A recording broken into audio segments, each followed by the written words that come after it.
you probably noticed I don't feel about that war the way we were told we were supposed to feel about that war, the way we were ordered and instructed by the United States government to feel about that war. You see, I tell you, my mind doesn't work that way. I got this real moron thing I do. It's called thinking. And I'm not a very good American because I like to form my own opinions. I don't just roll over when I'm told to. Sad to say, most Americans just roll over on command. Not me. I have certain rules I live by. My first rule, I don't believe anything the government tells me. Nothing. Zero. Nope.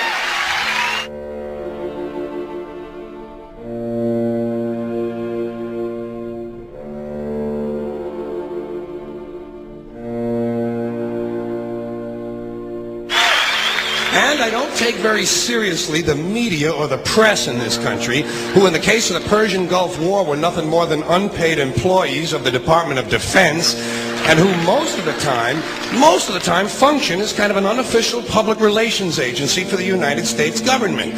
So I don't listen to them. I don't really believe in my country. And I gotta tell you folks, I don't get all choked up about yellow ribbons and American flags.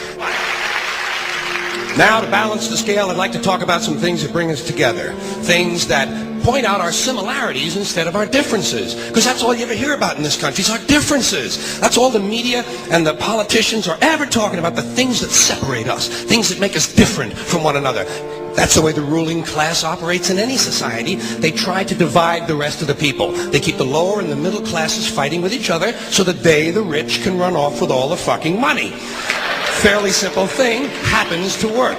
You know, anything different, that's what they're going to talk about. Race, religion, ethnic and national background, jobs, income, education, social status, sexuality, anything you can do, keep us fighting with each other so that they can keep going to the bank. You know how I describe the economic and social classes in this country? The upper class keeps all of the money, pays none of the taxes. The middle class pays all of the taxes, does all of the work. The poor are there just to scare the shit out of the middle class. Keep them showing up at those jobs. Politicians know that word. They use it on you. Politicians have traditionally hidden behind three things: the flag, the Bible, and children. No child left behind. No child left behind. Oh, really? Well, it wasn't long ago you were talking about giving kids a head start. Head start? Left behind? Someone's losing fucking ground here. But there's a reason. There's a reason. There's a reason for this. There's a reason education sucks, and it's the same reason that it will never, ever, ever be fixed. It's never going to get any better. Don't look for it. Be happy with what you got. Because the owners of this country don't want that. I'm talking about the real owners now. The big, the wealthy, the real owners, the big wealthy business interests that control things and make all the important decisions. Forget the politicians. They're irrelevant. The politicians are put there to give you the idea that you have freedom of choice. You don't. You have no choice. You have owners. They own you. They own everything. They own all the important land. They own and control the corporations. They've long since bought and paid for the Senate, the Congress, the state houses, the city halls. They got the judges in their back pockets, and they own all the big all the big media companies. So they control just about all of the news and information you get to hear. They got you by the balls. They spend billions of dollars every year lobbying to get what they want. Well, we know what they want. They want more for themselves and less for everybody else. But I'll tell you what they don't want. They don't want a population of citizens capable of critical thinking. They don't want well-informed, well-educated people capable of critical thinking. They're not interested in that. That doesn't help them. That's against their interest. That's right. You know something? They don't want people who are smart enough to sit around the kitchen table and figure out how badly they're getting fucked by a system that threw them overboard 30 fucking years ago. They don't want that.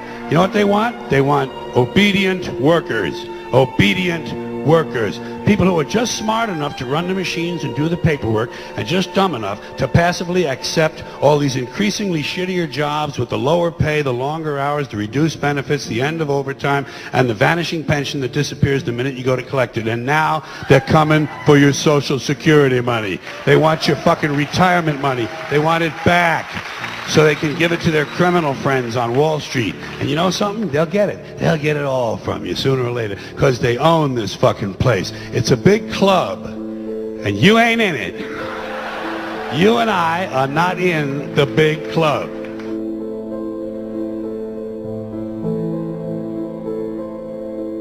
The greatest form of control is where you think you're free when you're being fundamentally manipulated and dictated to.